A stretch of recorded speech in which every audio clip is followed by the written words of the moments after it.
In this video, I'm gonna show you how to log in or sign in Samsung account on Samsung Galaxy A16. Go in settings, tap on sign in to your Galaxy.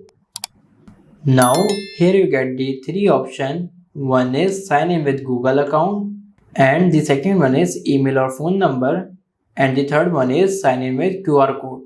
So my account is connected with Google account, so I will simply tap on sign in with Google. I will simply select my Google profile. Now here are some terms and conditions. Check this box, tap on agree.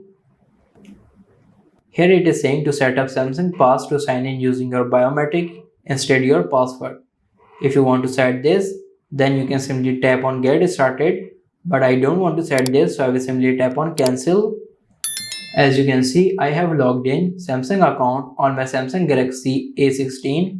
If this video helps you, like this video and subscribe the channel.